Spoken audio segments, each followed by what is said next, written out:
Up next, continuing the topic of big data and marketing analytics, we have an industry session, and it gives me immense pleasure to invite on stage our first speaker of the session, Mr. V. Laxmikanth, MD, Broadridge Financial Solutions Private Limited. Broadridge Financial Solutions Private Limited is a wholly owned subsidiary of the US-based Broadridge Financial Solutions, a leading provider of investor communications and technology-driven solutions for broker-dealers, banks, mutual funds, and corporate issues globally. At Broadridge, Mr. Laxmikanth is responsible for delivery of product development and operations from its India-based centers across investor communications and securities processing solution businesses. His successful track record has won him numerous accolades, including being named amongst the best CEO in the country by the Asia Pacific HRD Congress, Women's Choice Award by the Will Forum, and India's greatest corporate leader by Zee Business. Welcome, Mr. Laxmikanth.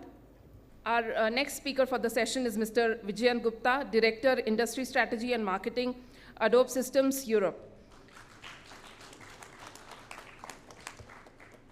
Mr. Gupta leads Adobe's industry-specific go-to-market initiatives for digital marketing across Europe, Middle East, and Africa regions. He also serves on the advisory board of Jigsaw Digital, a digital marketing company, of which he is one of the co-founders. Prior to joining Adobe, Vijayanta has held multiple business development and consulting leadership roles in Accenture, Microsoft, and Tata Consultancy Services across UK, Europe, India, and USA. Welcome, sir. Our third speaker for this session is Mr. Sameer Dhanrajani, Business Leader, Cognizant Analytics, CTS.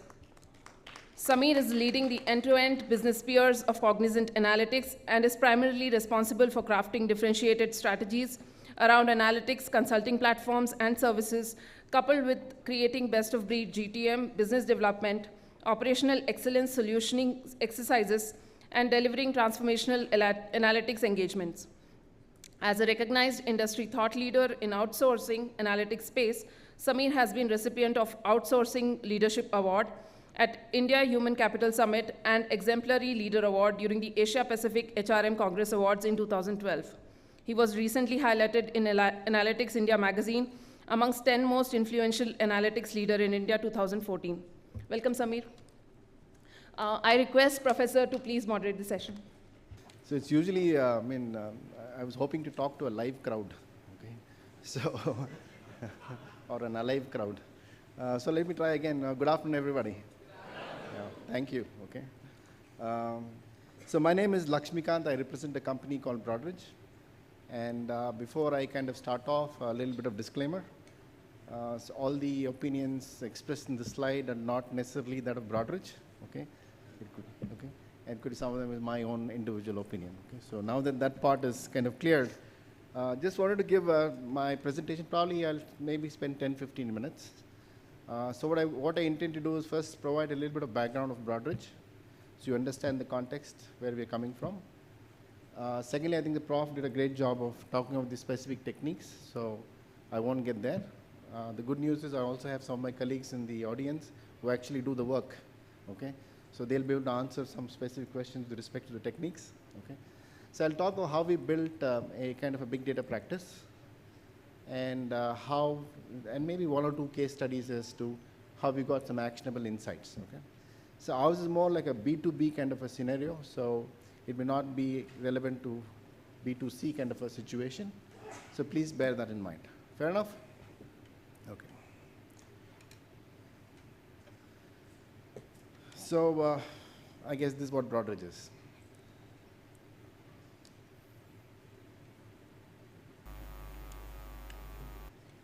Okay? Now you heard about it, right? So I'll have to call up Forbes and say, guys, you need to change your headline on this one. Now a lot of people have heard about it, so this headline is no longer relevant, okay? A little bit of background, Broadridge is a US-based firm. We spun off from a company called ADP about 7 years back. We're about $2.5 billion in revenue, about 6,500 people globally, 2,000 plus in India at this point in time. Okay? We operate in two segments. One is what we call as investor communication services that constitutes about 70% of our revenues, a little more than 70%. And the remaining is what we call securities processing services. Okay? Investor communication service is like shareholder communication. Anytime you are a shareholder in any organization or a corporate issuer, for a corporate issuer, all kinds of shareholder communication happens via Broadridge. We also facilitate the electronic proxy voting process. Okay, so at some point I'll talk to you about the kind of data that we collect in that particular process and why that's particularly relevant. The second segment that we operate is what we call securities processing. This is kind of post-trade processing. That is, once you have executed a trade, for post-trade processing in terms of clearing, settlement, corporate actions, etc., we provide a huge service. For the just high-level stats, we're pretty much a market leader in both the segments. For example, in the securities processing space, on an average day, we process about $6 trillion worth of security for fixed income instruments, 30% of the transactions on the New York Stock Exchange for equity, probably 60% on the Canadian Stock Exchange, on the Toronto Stock Exchange. So as you can see, just to set the context, we sit on a lot of data. So I think somebody asked the question, how do you get the data? We have a slightly different problem. We sit on a lot of data, and the question is, how do you get the insights out of it? So our challenge is slightly different there.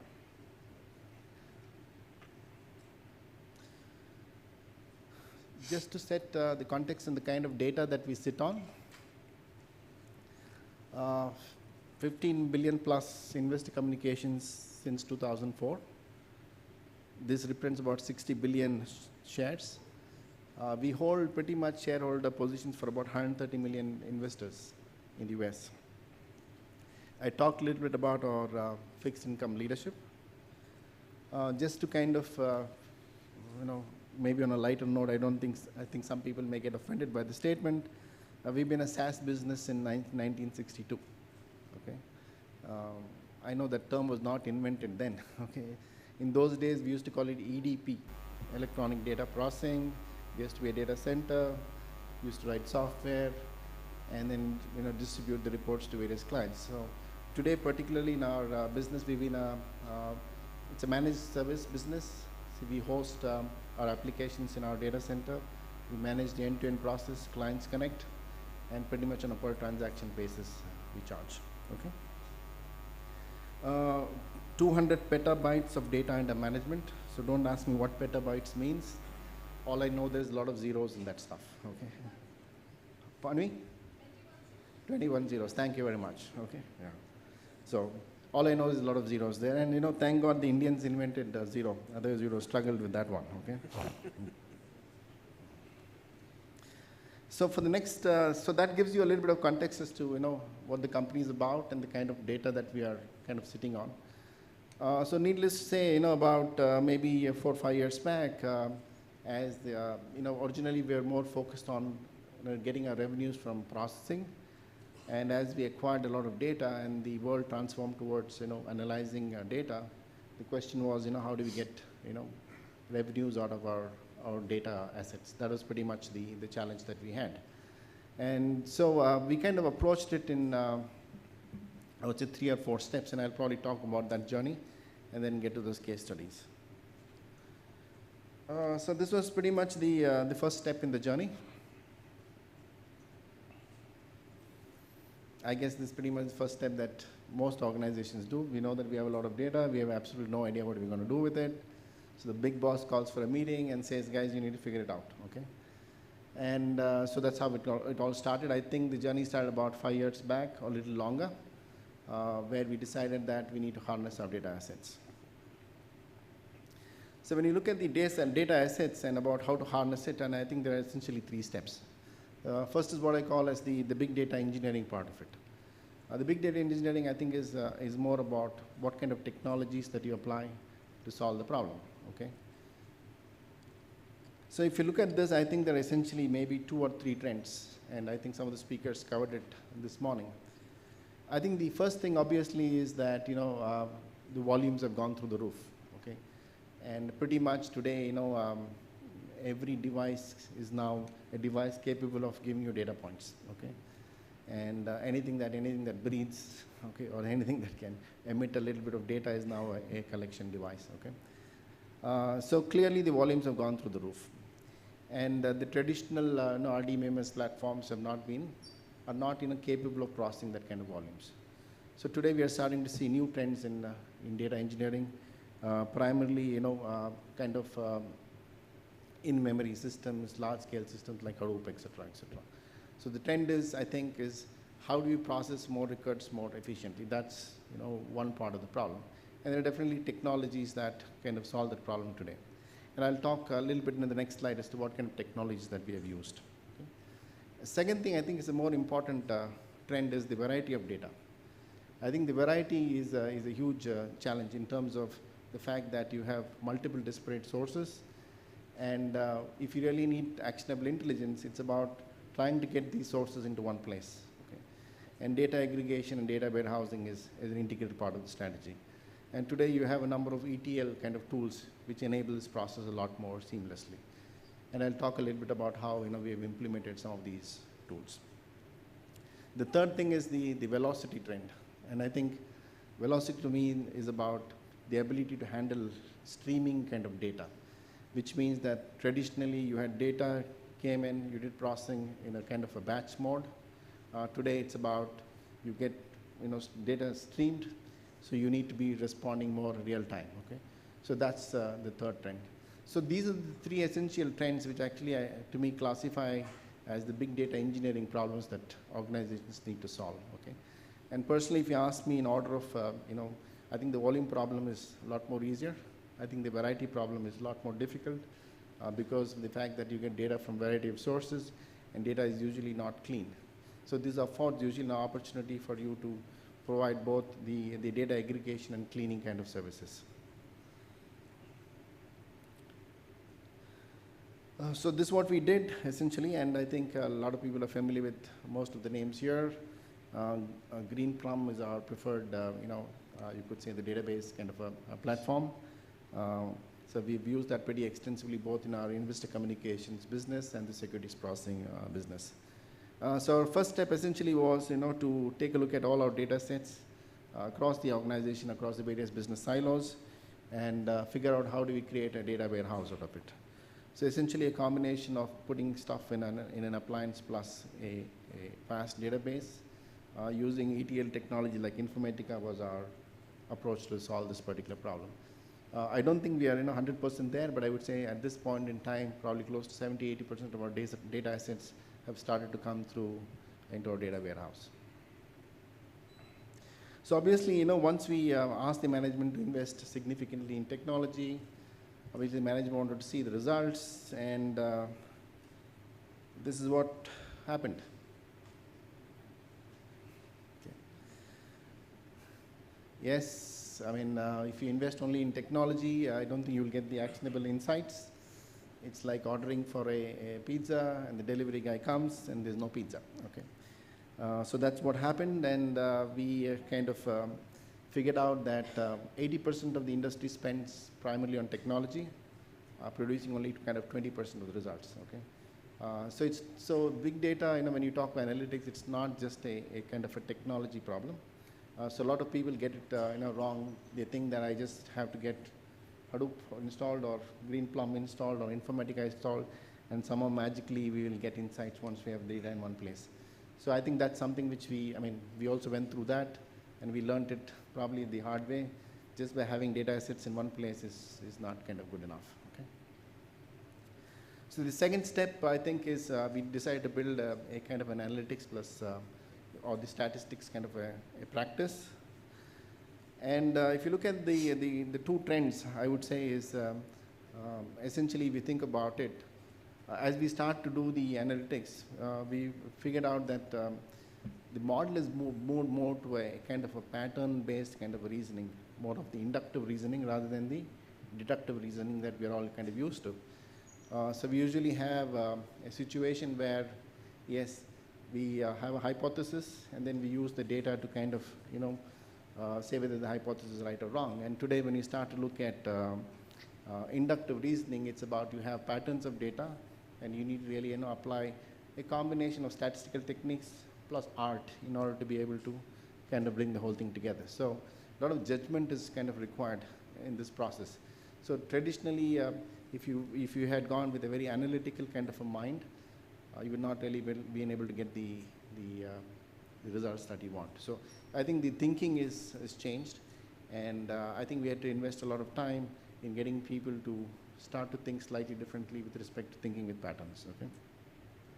So I was very actually when the Prof was presenting, I was very happy to see that in one of his slides he said, all the planets are aligned. Okay. So I'd love to see how astrology also fitted in part of the marketing scheme of things. Unless the planets align, you don't get the results. Okay. So when you start to look at the analytics, I think again there are essentially two ways to classify data. Either you curve fit it or you essentially space fit it. Okay, of course there is simulation and optimization, but essentially I think this is how you try to channelize your data, or you make slices of your data in order to be able to. And there are enough statistical techniques around doing it. Okay, there are a lot of ready-made software today. You can take SAS, you can take R, etc.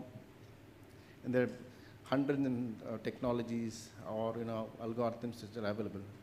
So one point I just really thought, which I kind of, as I've observed this thing over the last few years, is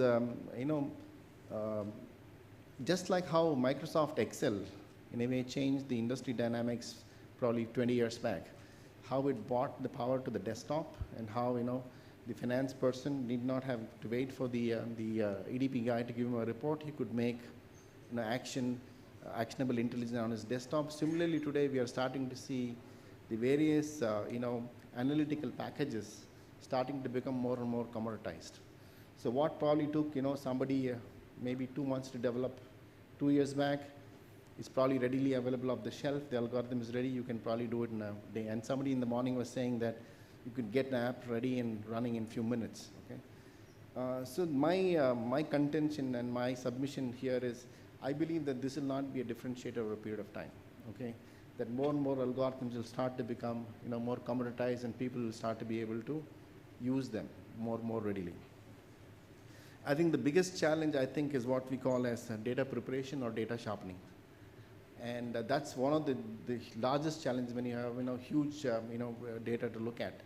You have missing fields, you have incorrect data, and we have found that almost like 70% of the time or even greater time is spent on actually getting your data right. Okay? Once you get your data right, the algorithmic part is a lot more easier. So as we develop the skills and as you go back to build your analytics business, I think you need to give a lot of thought both to your data collection process and to your data cleaning process. So worthwhile investment is required to get that right. If you don't get that right, as the saying goes, garbage in, garbage kind of out. Okay. Couple of things I think is, of course, I think the Prof talked about a little bit and others have talked in the morning, is the biggest challenge, I think, I'm a physicist, and in our days and even probably today, handling three-dimensional problems itself was a challenge. Okay, and I don't think physics has solved it yet. Okay, and so as we have seen, the dimensionality factor increase, exponentially in many ways. Okay, probably 2-3 years back, if you had 20 dimensions, it was a fairly complicated problem. Today, 150 dimensions is fairly common. Okay, and the issue is that as you add more and more dimensions to solve your problem, you get a lot of spurious correlations, and that actually is the most significant problem in actually trying to clear those correlations, where you need a kind of business expertise in order to be able to do that. And of course, I think somebody talked of the outliers and the class imbalance problem when you start to handle data sets.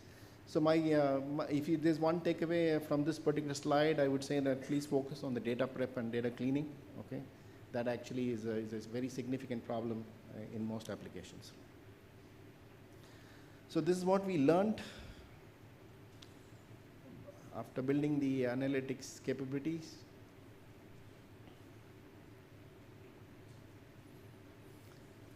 So normally this is what we do. Anybody whom we recruit for as an analyst, we ask him this question: you're going to get hired or not? You should know that, right? Okay. So what the point I want to make here is it's not just technology, it's not just stats. Okay. There's an X factor, or the third factor, that we need to really consider while building a capability out here. And that's what we call as data consumption, okay? There are two parts to the data consumption kind of story. One is, you have a lot of data, you need to be able to tell your story very well. And I think this is where visualization is a key component of building a big data practice, okay? And we all know that pictures say 1,000 words, so to speak. I think that's something which we learned probably a year back. We used to go to our management with, huge Excel sheets and, various, fine, output from great statistical programs.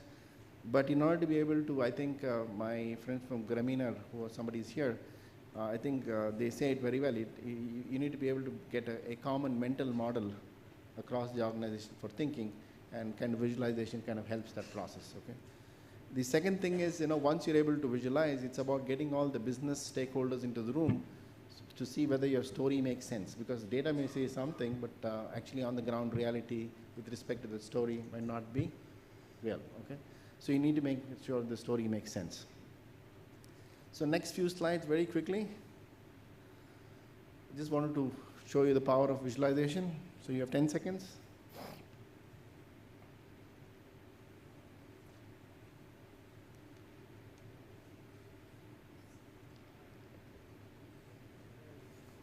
Now we have 5 seconds. Is it easier? Yeah? Okay. It would have been easier when I had colored it in the other slide. So the point I want to make is, visualization makes a huge difference, okay? So let's look at this again. So if you look at these numbers, average is the same, or around about the same, variance about the same. But you look at the graphs, the question is, are they really the same, okay? Not really so. I don't want to dwell too much on this. I think the point I'm trying to make is that you need to be able to tell the story, and visualization is a great way to tell your story. Okay. This is a very important factor, and I think I would want to spend a couple of minutes on this. And this is what we call as micro-decisioning. This is like, you need to be able to get your technology team, your data analysts, and the business together in order for you to be able to make sense out of your data. And this process needs to be fairly iterative, and huge involvement of the business actually gives the best results. And the process is called micro-decisioning. There are two ways to approach the problem. One way is, is to say that here's my data, and let it speak for itself, okay? And then, let's make decisions based on it. The second thing is, here's the data. We'll also have the business input into this particular data, or the business sets some use cases for us to use, okay? There's obviously, pros and cons of that, but we have found it very effective to have, this capability built into the analytics team. As an example, what we did is, we have invested, I think, close to about, $4 million in building what we call subject matter experts who understand the business. And now they're part of the big data community, or the big data COE for Broadridge. So essentially, anytime there's an insight, they're able to validate whether the insight really makes a business sense. Or sometimes, they can look at data and say, why don't you look at it a different way?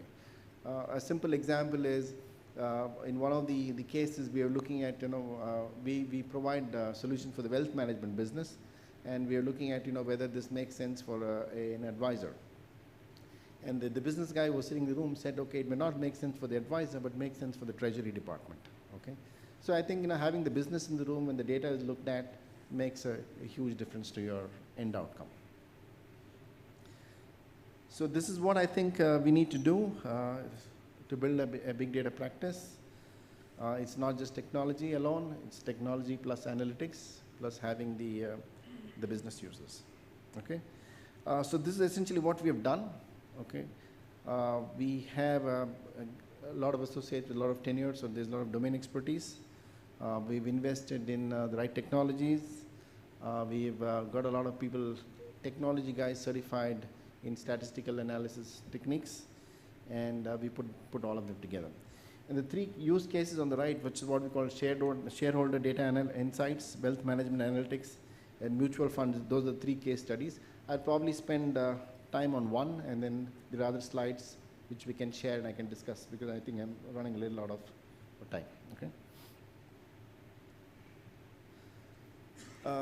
Okay. this is a pretty interesting kind of slide, and I'll probably spend a couple of minutes explaining the business model so that you understand where we are at this, okay?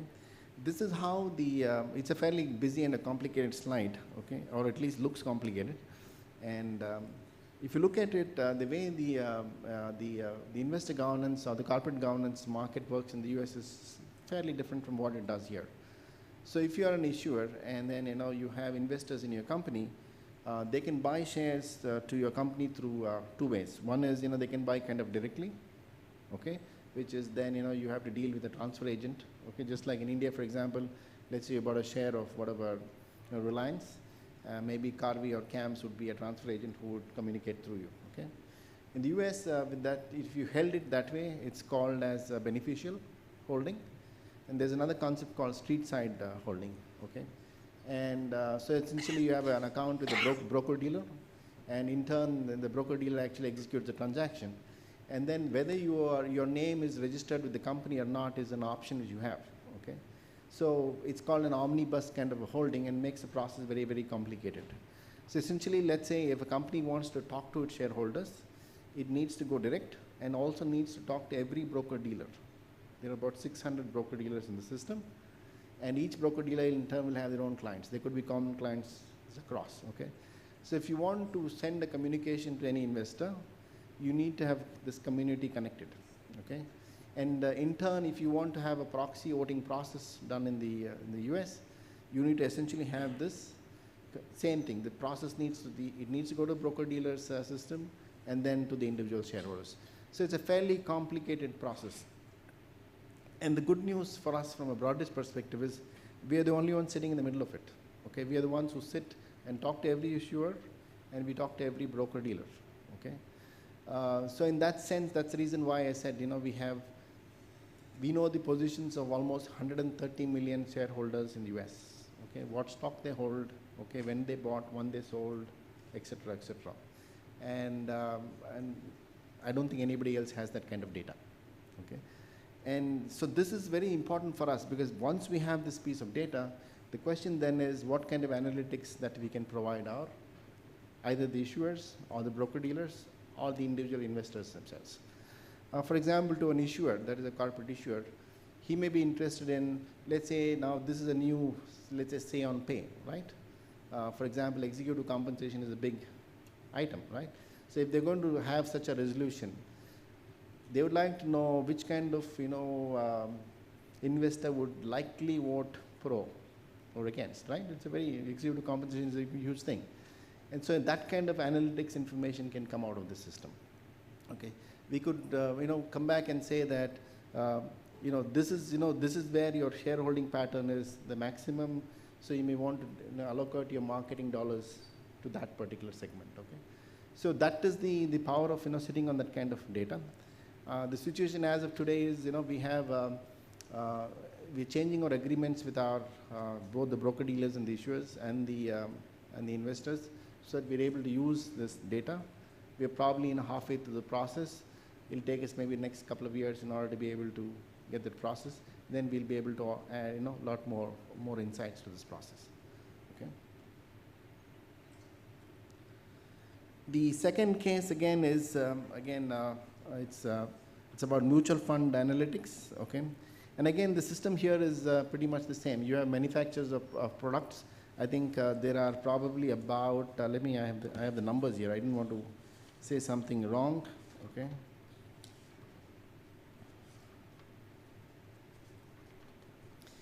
There are almost like 16,000 such players in the market. Okay, and they need to talk to they need to sell through the intermediaries to the end investors. Again, we have the same omnibus kind of situation where the manufacturer really doesn't know who is buying, and if you're an intermediary in the whole process, you're able to give them sales distribution kind of information. Where's your products getting sold the maximum, what's the performance, etc., etc. Again, if we combine that with our shareholder positions, we have a project where we can come back with analytics about what's a typical model portfolio a person should have in order to be able to generate maximum returns. Okay, so this is second kind of analytics. that we have generated for the mutual fund business.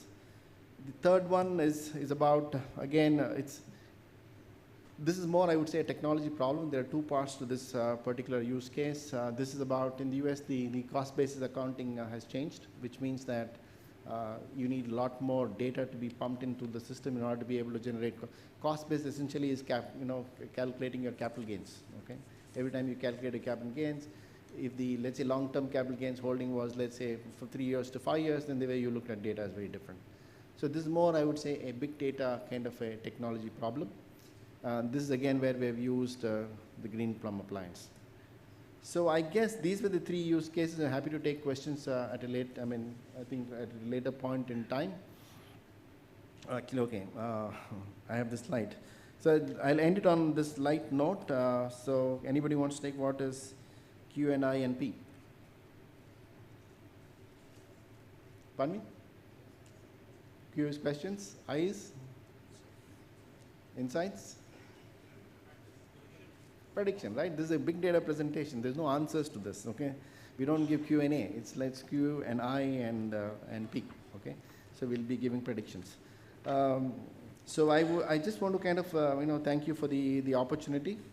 And I want to kind of wish you all the best with your, journey in building your big data practice. Again, I just want to kind of end it on a very light note. A couple of days back, actually last week, Samir and I were on another session talking about big data, just last Saturday. And so Samir had a good 20 minutes of sleep at this point in time, okay? Listen to this one before. Samir, I'll do likewise, okay? And what happened was I was talking to my parents and my wife about big data, and they asked me what it is, and I was trying to explain to my mom what it was. And I said, it's a very big thing, big data today, every lot of data generated, and then they collect this data, and then they can predict, what you're going to do. So that night we were having dinner, and I did something, and then my wife and my mom were grinning at each other. And my wife said, I told you so. And I said, what? Then she said, I've been married to you for 25 years. Okay, I have 5 senses. I'm taking data from you for the last 25 years through all these 5 senses. I can accurately predict what you're going to do, okay? So there are other big data machines out there, okay, which are much more powerful, okay? So thank you very much.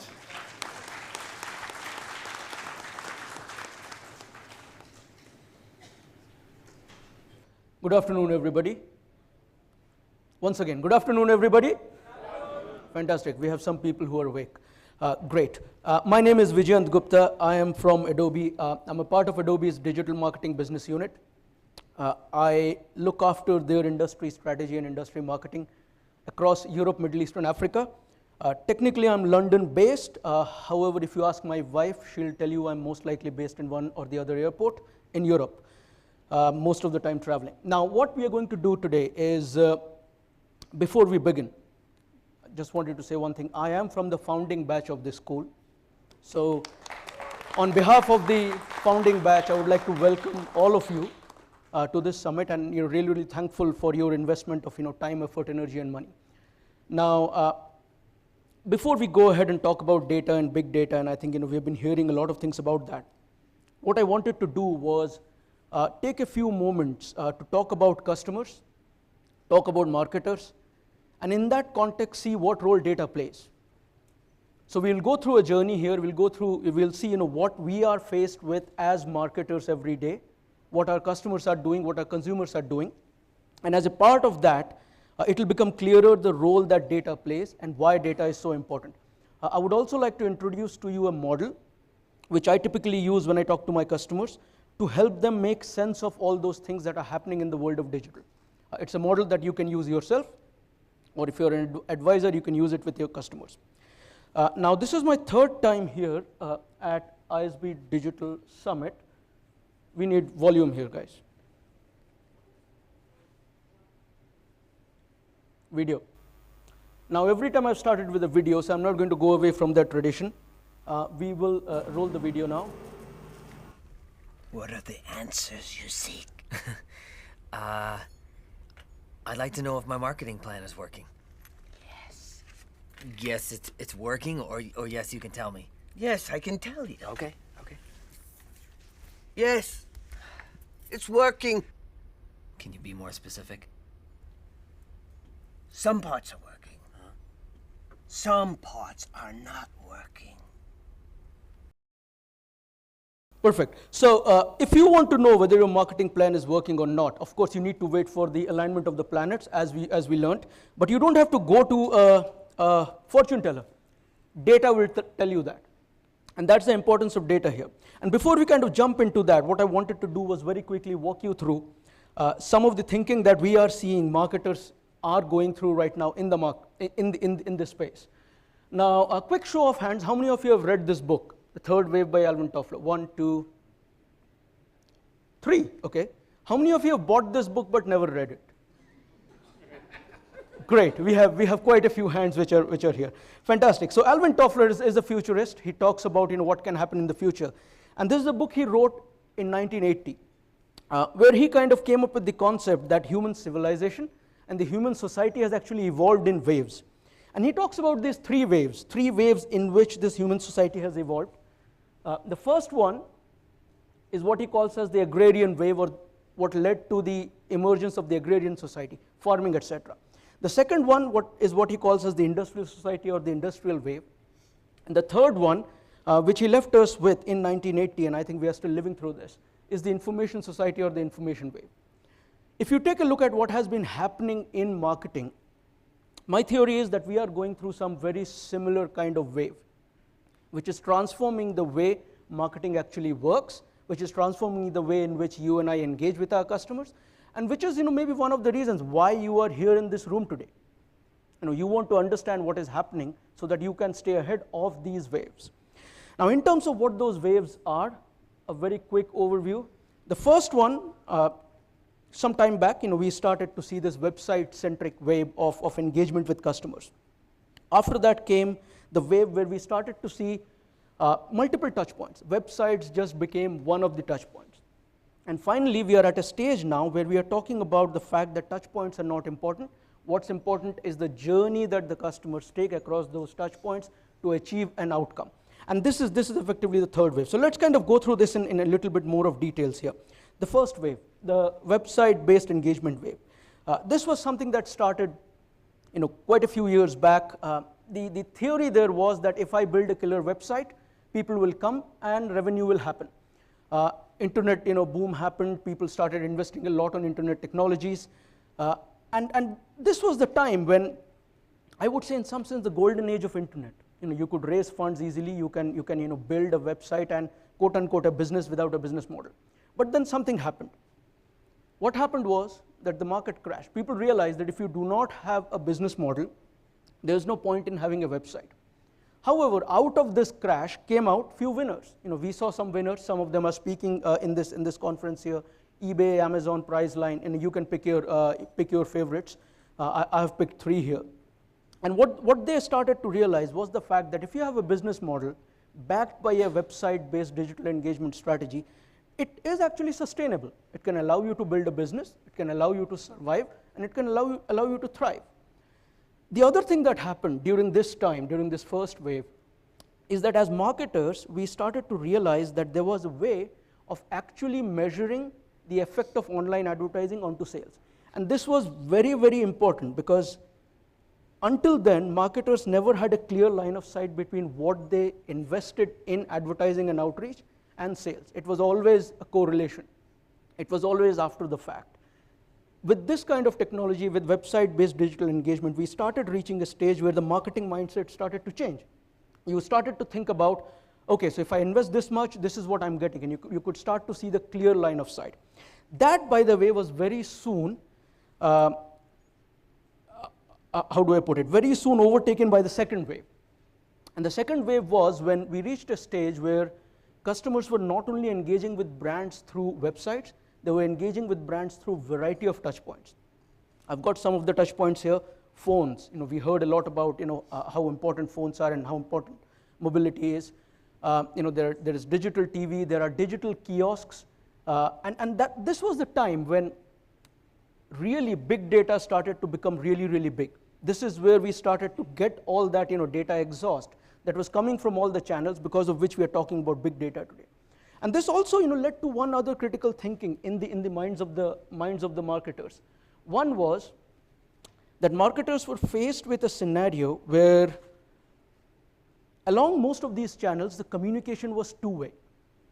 And this was again very new for the marketers, because until then, what we marketers were very happy about was that we told consumers what the brand was.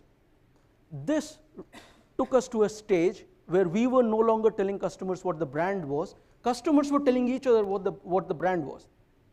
And those of you who have been in marketing for a while, and those of you who have dealt with marketers, you will know that if there is one thing that a marketer doesn't want to lose control of, that's the brand. They always want things to be on brand. And this was a scenario where we started to see that marketers were starting to lose the control of their brand. The consumer had taken control. They were generating information about the brand that others were consuming and forming perceptions about the brand from. The second thing that happened was, very irritatingly, customers were moving from one touch point to another. People were not sitting in one place. You were doing some research in office on a desktop.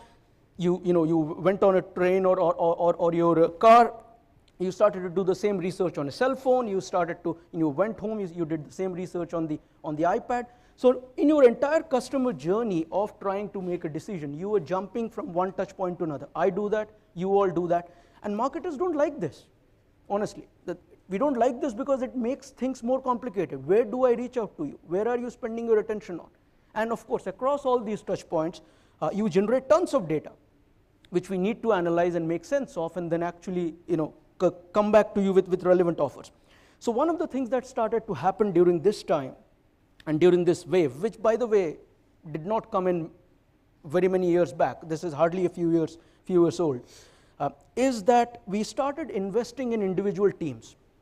So we built a website team, we built a mobile apps team, we built a mobile website team, we built an analytics team, a customer service team, and so on and so forth. And then we saw a plethora of teams getting created under the umbrella of marketing here.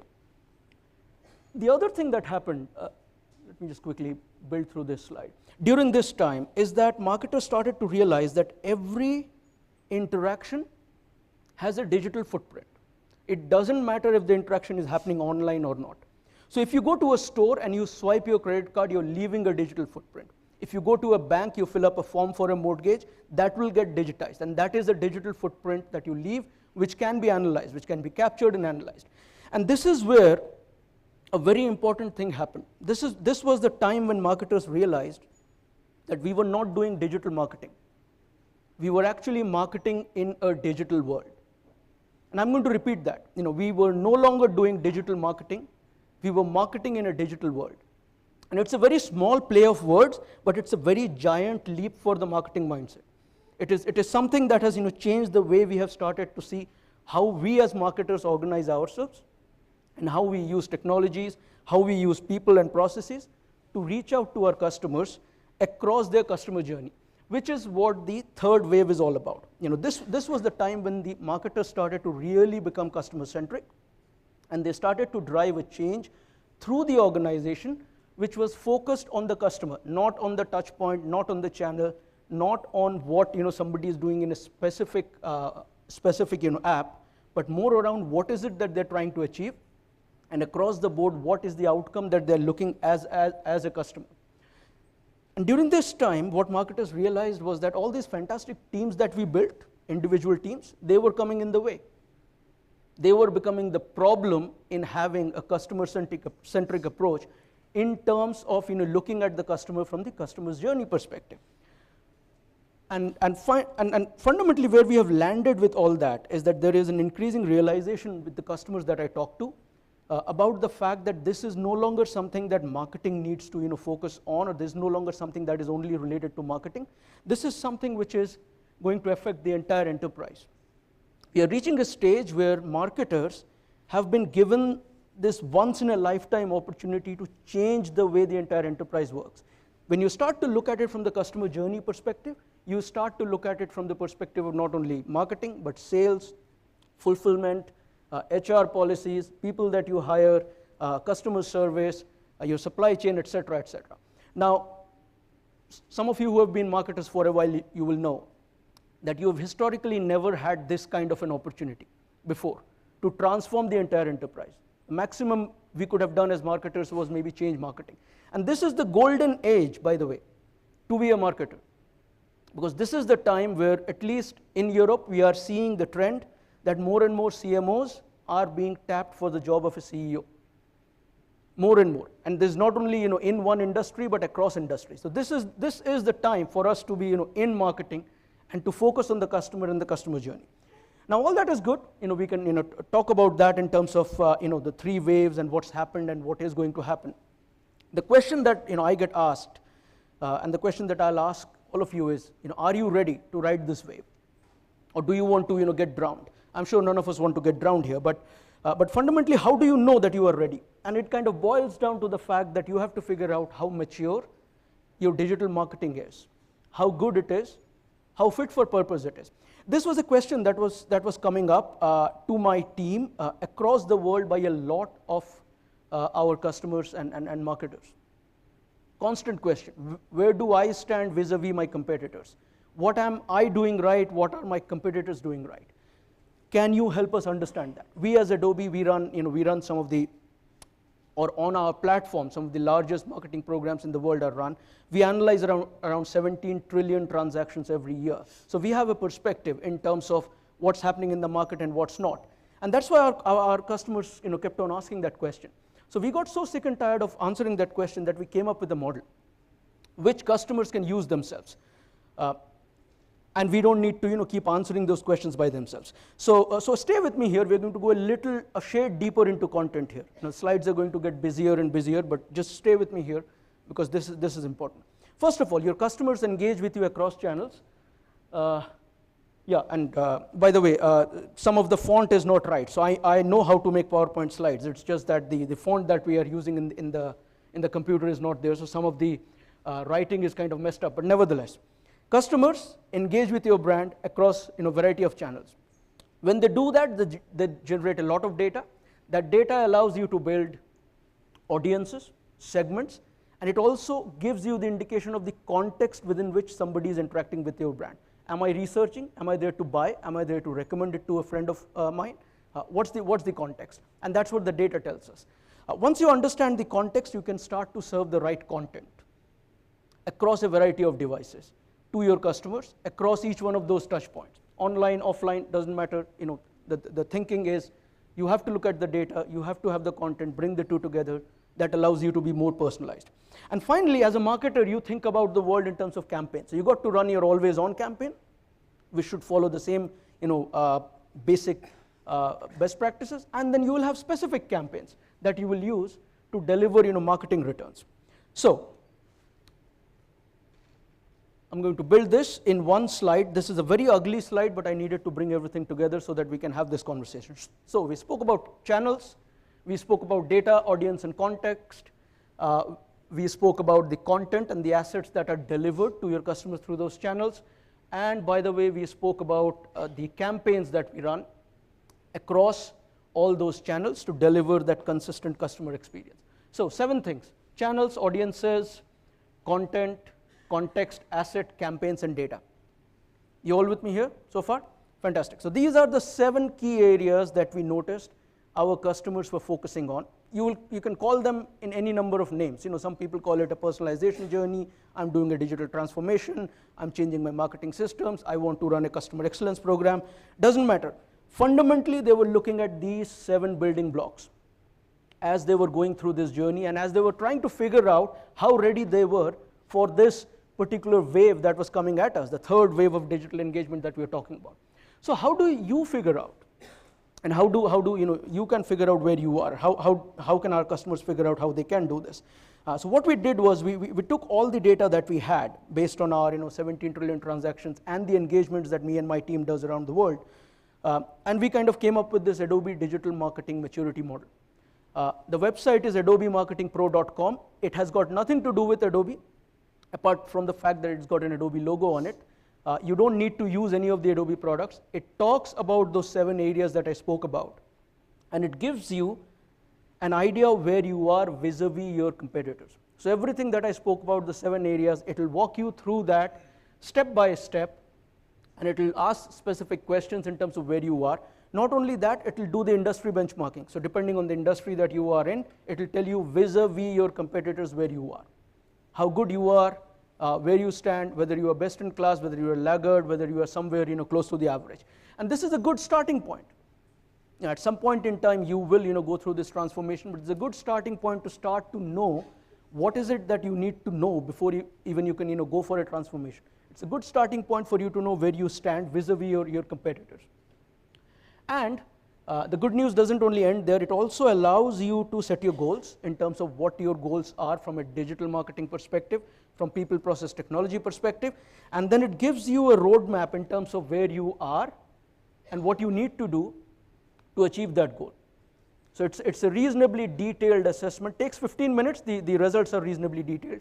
And it's all built into the tool. It's free for everyone to use, so there is nothing that you need to do to use that. You just have to go to that website, adobemarketingpro.com, and start to do your own assessment. So if you are a marketer, you can do it for yourself. You can do it every 3 months to see whether you are progressing in the right direction or not. If you're an advisor to marketers, you can use that to help you with your client engagements. So to wrap it up, we are at a stage in the history of marketing where we have been given this opportunity to transform the entire enterprise, which we never had before. And I would assume that as marketers, all of us would like to grab it with both hands and actually run. Maybe not run, ride the wave. The second thing is, if you want to know how ready you are for this transformation, please go to adobemarketingpro.com, do the assessment, figure out where you are vis-a-vis your competitor and what you need to do to bridge the gap, if any. Thank you very much.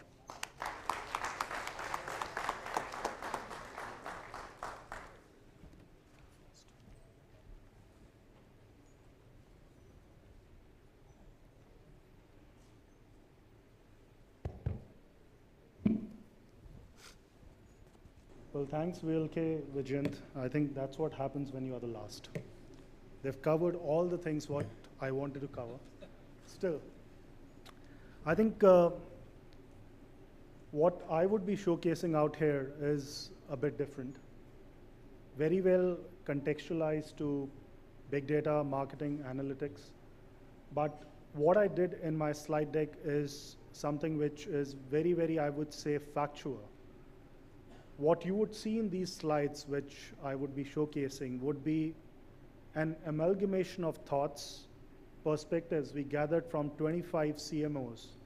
We did a kind of a conclave actually a few months back, and we called CMOs from different organizations across the globe and asked them a variety of questions about what they are feeling, as Vijayant and VLK said, about this whole piece around things going digital, share of wallet getting very, very shrunk in terms of the spend, because there are options. There is an era or a piece, what we call hyper-personalization, which is catching on, and also about what they feel analytics could do for them. And honestly, those insights were very revealing. And before I dwell into that, let me kind of give a brief context to what we do in Cognizant as part of analytics. Cognizant, in fact, took a stance 3 years back to reshape their business. They created 3 towers. They call it horizontal in their own parlance. Horizontal one was their technology, ADM, and the normal, I would say, piece where all the horizontals and the large verticals lie. It's about 85% of their overall business, the bread and butter, and pretty, I would say, fast growing. Horizontal 2 was the businesses and the practices they invested 3 years back, 4 years back, and have started reaping the benefits in terms of they becoming very critical mass in terms of the number of work they do or the projects what they do, which was BPO, consulting, and remote infrastructure services. What they came out in the third tower was interesting, which has become a norm today, what we call SMAC, Social Mobile Analytics Cloud. SMAC was the thing which we patented. Of course, now that's a different thing. The competition is using more than us. But idea was very, very clear about seeing those disruption in terms of the IT models and IT industry, and with a very clear, innate understanding that customers are not going to take the bandwagon of technology in the usual ADM manner as they have seen over the years, but they will gradually start earmarking budgets into the SMAC category. And it's happening over the last 3 years, how you've seen practically every IT service provider, consulting organization, have created entities around SMAC. They're getting morphed into digital, but the reality is today that SMAC is here to stay. And when we talk about SMAC, analytics, which is the A component, is the most, I would say, pivotal piece in this entire SMAC. What we do as part of overall Cognizant Analytics as a separate practice, we are close to about 2,500 people, and we hire a lot from B schools, and a chunk of them are from ISB. We are servicing close to about 300 odd clients across different genres of analytics and I would say industries. And we have done close to about 1,000 odd projects last year. This year, tentatively, we'll close to about 1,500 odd projects. Now, what we say to make analytics simple outside of the jargons and the parlance or the acronyms what you use, usually in the marketing context, and when we say marketing context, it's a reality. 45% of the budgets today across analytics are being spent in marketing or from the marketing organization. Rest could be on the risk side or the operations, which is pretty much the supply chain or let's say HR, IT, ops and all. But that's how the conversation starts with most of these executives. And that's what their pain areas is, that we are data rich, information poor, insight starved. We are data rich, information poor, insight starved. Can you help solve our problem? And that's where, to our, I would say, understanding the whole projects, the pursuits, and the engagements of analytics start. Now, I think the bedrock what Vijayanta and VLK rightly covered is nothing but the data detonation.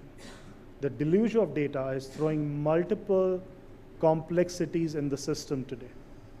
Any organization looking at what we say are traditional and I would say the online channels, or what we say in our parlance, the omni-channel, is getting worried about this data deluge. I'll give you the reason why. 60 seconds while I'm talking, this is what is happening across channels. Well, let me take some of the crucial ones which are important purely from giving a perspective and idea about what CMOs are talking about. Now, I think this is what the real challenge, what the CMOs are facing today. We're talking about a traditional aspect of looking at very less of metrics, KPIs, and an aspect where we're talking about there are metrics and there are insights. I mean, through virtue of conversation with them, we came to a realization that 10 years back, there were just 6 KPIs for a CMO to take a decision about the marketing spend. It's today about 50, close to about 48, 50. So looking at that, and when we're talking about the whole shift, as Vijayanta and VLK mentioned, it's about the whole piece around hyper-personalization, individual campaigns for individual customers. I'll just give a very live example of a project, a large project we did for a beverage company, and we at third party are not supposed to disclose the client name, but pretty much it's a very large beverage company. The mandate was simple. The CMO said, I've got about 2 billion consumers across 210 geographies. I want you to find out the negative sentiments of 2 billion consumers in about 200 odd geographies. He took out some of the geographies for being outliers, and give me a real-time update about what those consumers are saying negatively about this particular brand. Simple mandate. And he wanted a refresh of this entire system every 60 minutes. Which means we are talking about the whole series of blogs, tweets, and anything happen around social to come to the desk of a CMO where somebody says, hey, this beverage sucks, or I didn't like this beverage because of whatever factors. That's the power of analytics we are talking about from a marketing side. Cut to a situation, we did a project for a large e-commerce company. Now that's a reality, an Indian e-commerce company. You look at the deals, what are being made every day in terms of Amazon doing Flipkart, Snapdeal.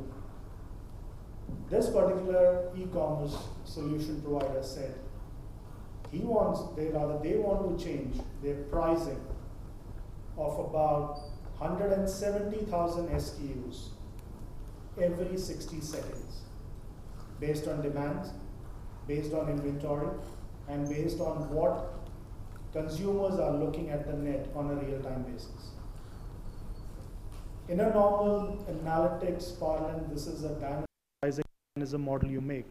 But we are talking about linking this with the spends, what that e-commerce company will do as part of those investments. We are talking about an optimum inventory level. We are also talking about a logistics supply chain scenario to service those demands. And when that particular model was implemented, it gave a 25% burst of sales in next 1 week. Now that's a different thing. The competition took it fast and replicated the same thing through a different service provider. Now this is where we are talking about a real-time personalization and also how the media and the marketing budgets are being spent today. This is what some of the numbers, which when analyzed gives a very, very startling features. I mean, the third one, or rather the fourth one is very important. 80% of CEOs think they deliver a superior customer experience, but only 8% of customers agree. Now that's where, to VLK's point at Vijayanta, the challenge what we are facing today from analytics point of view, we can talk about the spends, we are talking about the budgets. 50% of the analytics projects are getting aborted by the consumers. And as a thumb rule, only 1 out of 8 models, any model, acquisition model, cross-sell, retention, only 1 out of 8 model is getting implemented in the market. Now look at those scenarios. We're talking about a very oxymoronish situations. There is one side, there is a clamor, there is a rage about analytics. On the other side, 50% of the projects are getting aborted, and only 1 model gets implemented out of 8, which doesn't take out the 7 models in terms of the efforts, which is the same.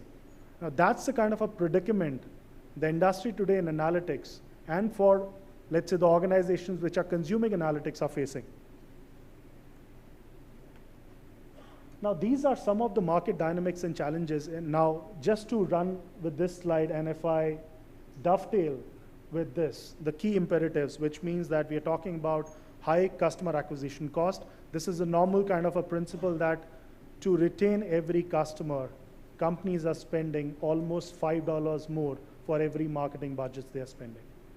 And the propensity and the churn rates we are talking about, that for 5% of the customers getting retained in any organization today, there is an uplift on the bottom line of about 25%. 5% retention, 25% uplift on their bottom line. That's where the whole correlation works in terms of the marketing. Now this is where ultimately it's boiled down in terms of the right channel, the right content, the right customer, and the right target segments. I'll just rush through some of the slides just to give a perspective. Now this is the thing which is changed phenomenally. When we talk about marketing, we talk about big data. As VLK mentioned that there are 3 V's, we all agree: velocity, volume, variety. But I think for marketing, one of the most critical element today is the value. I mean, irrespective how the model gets built or the kind of a data, structured, unstructured, gets kind of amalgamated, synthesized, unless the value is getting derived, it doesn't kind of work. And today, when we are talking about marketing, the omni-channel presence is causing problems for a lot of businesses where they're trying to redefine the whole business, what we say, process. And I'll give an example. This is a typical onboarding process for a credit card consumer, a banking organization which is servicing credit cards. This is what the model today they use in terms of an onboarding process. Now look at the channels on the left and on the top. We're talking about multiple channels, multiple intrusions in terms of what we say customer acquisitions. And each and every touch point in this entire process is laced with analytics. And that's where the definitions for analytics change when we talk about marketing that today is getting so pervasive. The entire life cycle of a consumer, right from an acquisition to retention to cross-sell to upsell, is getting impacted through analytics. How exactly? This is what the whole capability set looks like. Across the whole value chain, when you look, there are capabilities of analytics everywhere. Now, when you look at this plotting of a customer life cycle from acquisition to kind of a growth to retention to cross-sell, upsell, even looking at a lifetime enhancement, we are talking about 800 plus capabilities in analytics from marketing analytics side. Now, for an organization like us or even any other service providers or consulting organization, how do you grapple with those 800 capabilities where the consumers or the marketing executives who are wanting to use analytics are saying, how exactly we should be using this entire 800 set of capabilities? I think that's where the answer lies. If you look at this entire digital framework, this is what we say the new normal all about. We are talking about change from a traditional marketing channel to a framework where we are talking about the insights, we are talking about hyper-personalization, individual campaigns, offers for individual customers. We are also talking about how those interconnected devices, the mobile, is throwing new ammunitions for the marketers to say that, okay, let me try that example as well. I'll give a case study out here. We did a project with one of our airport. Now, airport seems very distinct and cliche when we talk about the analytics, but they actually have a chief marketing officer. They service close to about 60 million passengers on an annual basis. And the challenge what they're facing that only 8% of those 60 million consumers or the passengers are frequent shoppers. They wanted to build a platform where they know which are those 16% or 32% set of consumers who are likely to buy more and buy a variety of stuff, and how do they retain? Because that airport is at a cusp where there are a lot of cannibalization happens from other airports. Now, this is where we are talking about taking a digital framework, infusing that with analytics, giving it a twist in terms of a mobility, and storing all the data on the cloud. And what happens in terms of the respective individual passengers or consumers, they tweet, they kind of take it on the social, so everything in terms of a SMAC comes together. I'll just stop out here. In fact, I don't want to run through the case studies because of the paucity of time, Professor, but happy to take any questions with the group.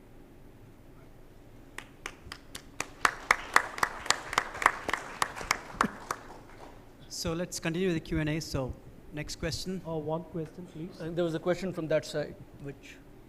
There's this saying, like a lot of people have said, oh yeah, am I audible? Yeah. Yep. Okay, there's someone above us who's always watching. And today that thing has become true. The satellites above us are watching and all the data is being collected. And I see myself sitting in different servers across over here. So this is how the data is, and this is where I see myself, and it's quite scary. The reason why I ask this thing is, especially in a pharma kind of industry, where you look at data, which is the predominant and the most crucial thing that you talk about. There is PI and SPI data, the private information data or sensitive privacy information data. So how do you classify, how do you take care of this kind of data in different industries and ensure on the security of data, because you're collecting data. If you do not do this, there could be a lot of issues that the organizations could face. So this is something also a little scary at the same moment. I think let me take a stab at that. I think your first piece is right when you say about analytics, as we say in a very lighter way, in that in God we trust, rest everyone should bring data for the decisions or whatever.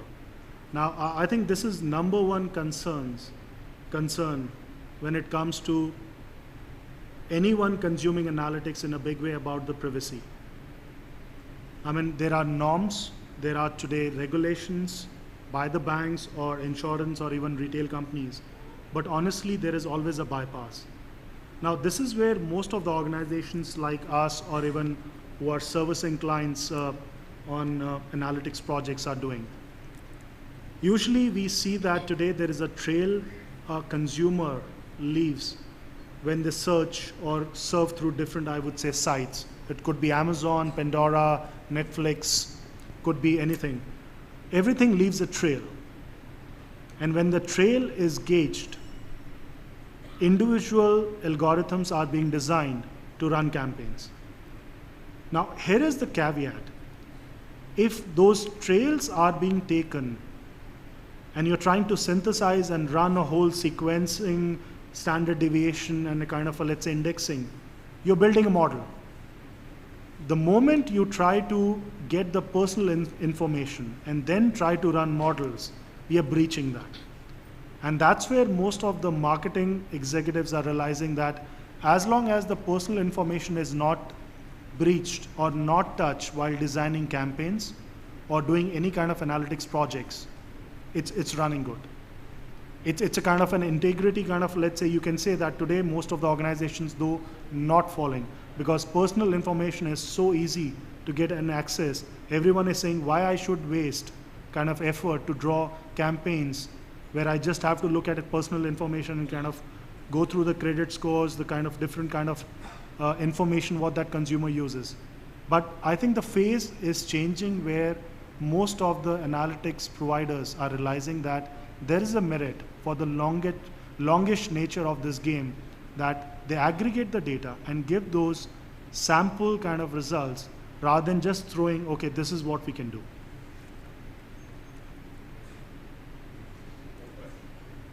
Yeah. Yeah.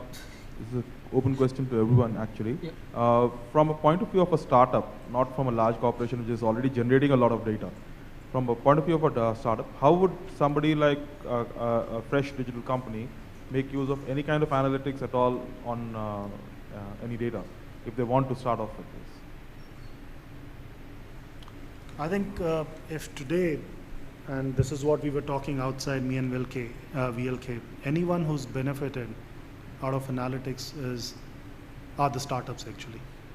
I mean, look at the stream of startups which have their different genres and different enterprises, how they're mushrooming and how they're coming up. So this is what is, I would say, critical for a startup.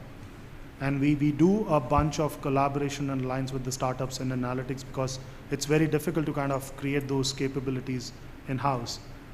I think what they're realizing is, as part of a niche boutique kind of a concept, startups are going into those areas which, what we say, meets the unmet desires of the consumers on a very, very specified basis. It could be a case of, let's say, a text analytics. It could be a case of, let's say, a natural language processing. It could be a case of, let's say, a clickstream analytics or even a visualization. Now, startups over there are coming out with those very, very topical offerings, or what we say ready-to-play platforms, or let's say solutions for most of the larger organizations, or even let's say for the consumers, very easy to relate with because they have a specific meat which are getting kind of consumed by those industries. Now that's where for them to look at those specific data sets, specific kind of, let's say, progression about where those structured, unstructured data lie is easy because they're not catering to a larger sample set. It's very, very restricted and very, very, I would say, niche in terms of what they need to service. Adul, I think my comment is you need to figure out what your differentiator is going to be. Meaning that if you're different, let's say if you're in a business where, you know, the product which you are selling and the information that you're collecting can be replicated by someone very easily, then it's going to get replicated very easily. So the question is, how do you create data assets that only is, you know, individual to you and your company? I think that should be the approach, wherein initially it's more about, you know, using regular analytics and BI kind of stuff, but over a period of time you need to collect data which nobody else has. That's when you have the differentiator. I think that and just to answer the question on the PII, that is your I think, personally, I think the private, this is my personal opinion, okay? I think this privacy bus has left the station, so to speak, okay? And lot of information is already there, so we need to figure out first how to kind of retrieve it, okay? And I agree with Samir on the fact that aggregated information or derived works is what, and what today at Broadridge we do, we sit on a lot of PI kind of information. We ask our specific clients as to what information we could use and not use, okay? And that's pretty much the approach. Right? So can I just add something to that in terms of the privacy thing, because I think we spoke about anonymizing the data and kind of building anonymous segments. I think some of the responsibility for privacy actually falls onto us. We just cannot point the finger at the government or the enterprise. And I think as consumers we need to fundamentally remember that if we are not paying for the product, then we are the product. Somebody will use us as the product. So you use Facebook, you don't pay for it. What are they going to do with that? They are going to use you as the product. And I think that understanding is critical for us to absorb, internalize, and be at peace with.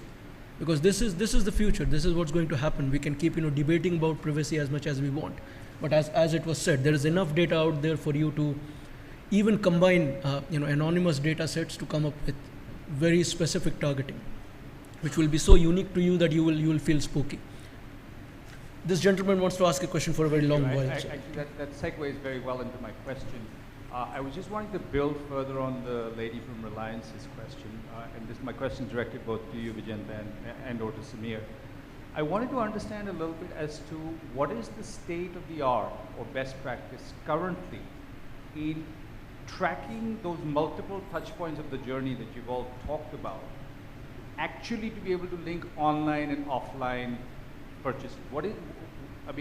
We all understand how people can track, predictive analytics based on your website behavior on your smartphone or your social media. But what is the state of the art in that complex journey? What all tracking can people, good practice marketers, actually do to actually be able to track down to the physical offline sale? That would be interesting to understand. Sure. Do you want to go? Yeah, sure. I think this is where, honestly, let me put it this way. We've done multiple projects on what we say, looking at how do we derive a kind of meaningful insights by dovetailing both traditional as well as online or omni-channel kind of, let's say, data. This is the caveat out here. The results, when we take, let's say, a banking insurance organization using omni-channel kind of, let's say, mediums and trying to kind of optimize their budgets or look at tracking their customers or even optimizing their sales. The results are different when a retail organization is trying to use versus an insurance versus a life science.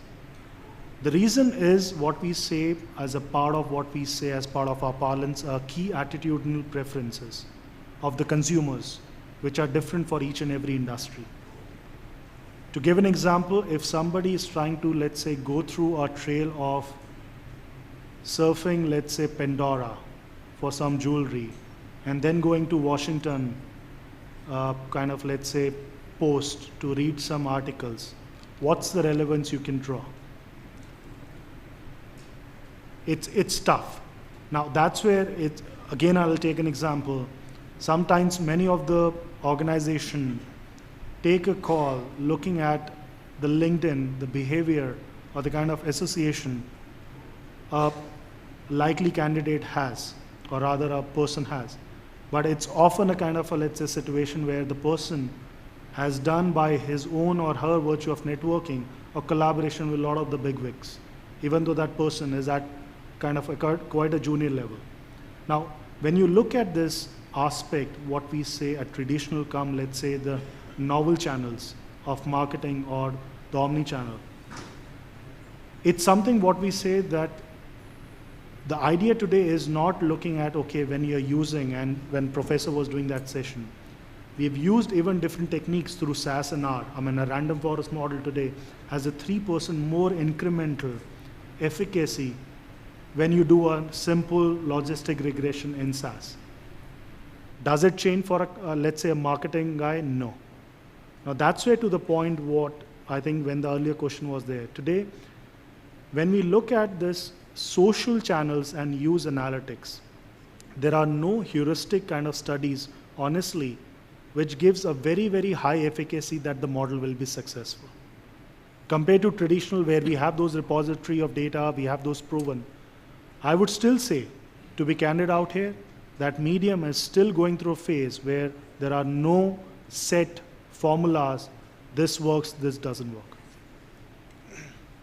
Sure, and just to add on to that, I mean, this is a question that keeps coming up quite a lot. And my answer has always been the same to this, and that is that if you don't have a unique customer ID across all those channels, there is no way you can track that customer journey deterministically with 100% surety. So that's one thing that needs to be understood. Now, the unique customer ID can be a credit card, a loyalty card, n number of things that you can do. Now, there are other ways to kind of figure out when someone went from being an anonymous visitor to actually an identified customer. And when somebody identifies that, then there is a way using technology to kind of backtrack all the things that happened in certain channels and attribute it to someone who identified themselves. So there are some banks who will do that. There are some retailers who will do that. And it kind of boils down to the fact of being able to do cookie stitching across a variety of channels, if possible, or being able to do time-based correlation. If I did something and immediately some other result happened, you can with certain confidence say they are correlated. So, I mean, just to summarize, if there is no unique customer ID, very difficult for you to say for 100% this is exactly the same person. But as Samir was saying, that you can within ranges of confidence predict using a variety of data sources whether it was the same customer or not, and work with that and work through that. And maybe to your point, Vijayanta, what we use in analytics parlance, as you rightly said, for the lead optimization or even for, let's say, using different channels is A/B testing and cohort analysis. Yeah. So that's something which is also handy in that. Absolutely. Absolutely. Yeah, I have a question. I'll make a statement and then I'll get to my question. See, when I'm hearing all this presentation, I'm seeing a lot of prescriptive advice to the companies, that we could do so many things with your data. And when I see Mr. Laxmikanth's presentation where he talks about a very big defect in the data, which is often it is not complete, there are a lot of issues in gathering the data, putting it together. And when I'm seeing that we are moving to a digital age, I'm not seeing any prescription to the organization as to what is the level of preparedness that is required within the organization. Traditionally, you've seen organizations, I'm talking about the brick and mortar manufacturing, this big data is used in supply chain, in sales, in finance, right across the spectrum. And they've always worked through a simple ERP or a very sophisticated ERP model. So what's your advice on the level of preparedness required in terms of technology, in terms of orientation of people within the organizations? And even, is there a requirement for having a chief data officer or something like that? Or everybody is a chief data officer within the company? VLK, you want to start with that? Because it started at the data stage. So I think, just to kind of say, for us, our journey was, it took us about 4 or 5 years now, or a little longer. And our first thing was, first we identified the data assets that were across the company. Then we put it together. That was the first part of the process. And when we were putting it together, we realized, where the cleaning up requirements were high. So we really put together a team which started to clean up the data at the same point in time. So there's a technology element, which is you have to buy the high-end machines to process your volumes, and there's a BPO element of cleaning the data. There's an integration element. After that, you need to invest somebody, in my opinion, somebody who understands technology, who can do analytics, the statistical part. Then you need somebody who puts in the business. So you need to put these 3 teams together. And normally, it's, in my opinion, at least it could be faster now, it's usually a 2 to 3 year kind of a process before you get it right.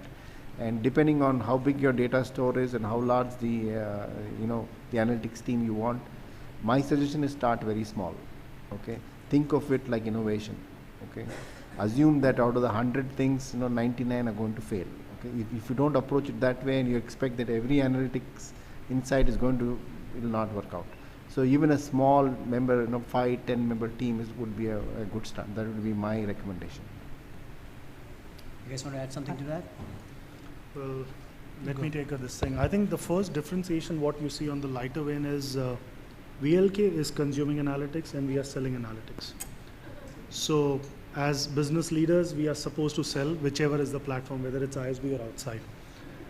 And as a sidebar conversation, I was telling VLK in the hope of he giving business to Cognizant, that today none of the enterprises are actually, or rather large, let me rephrase, large set of organizations are not earmarking separate budgets for analytics. Let's put it very clearly. There are two phases, as VLK and Vijayanta rightly, I would say, position. One is a phase, can I jump in? Can I see? Can I try? Can I test? Can I explore? And then there is a phase where there is a push within the organization because of the legacy systems, because of the data deluge, where it's coming out as a part of maybe a kind of a competitive advantage that can we start doing that. Now it's a shift for players like us or its owners, I think, on everyone today who's associated with growth of analytics is how do you move from a competitive advantage to situation to table stake. And the phase is so, I would say, small. I think in next 3 years, we'll be talking about analytics being table stake. That's for sure. That's where I think from a maturity, infancy perspective, every organization is trying to go through that kind of a riddle that, okay, what works for me when it comes to analytics? Just kind of want to add to what I said a little bit and add on to the comment. We identified that data was assets, that is, the investor communications data. So two-pronged strategy. One is, build an analytics team which can kind of mine this data and give an analytics. Okay. Second part of our strategy is any acquisitions we do, we look for those companies having data which are complementary to what data set we have, so that the data ecosystem kind of spreads. So from today overall for Broadridge, from analytics or big data, we are recurring revenues about $50 million a year. Bulk of it is through acquisitions which use our data. So. Can I just add one more thing to you? You mentioned about CDO, Chief Data Officer. We typically see that role in enterprises. Sometimes they're called Chief Digital Officer, also responsible for all data. Yes, there is an inclination for organizations to start by having that kind of a role and that kind of organizational entity. But I was talking to one of the CDOs some time back, and what he mentioned to me was that the success criteria of his role is that his role will not remain after 2 years in the organization. So that's the journey they are taking. That at this point, yes, kind of get everyone together on the data bandwagon, figure out what data is clean, what is not, work through that, build that organization. But at some point in time, it should be a part of the DNA of the organization, and you should not need that kind of a specific role just focusing on, managing data. Thank you, gentlemen. May I now request Mr. Vinay Krishna to give away the token of appreciation. Thank you.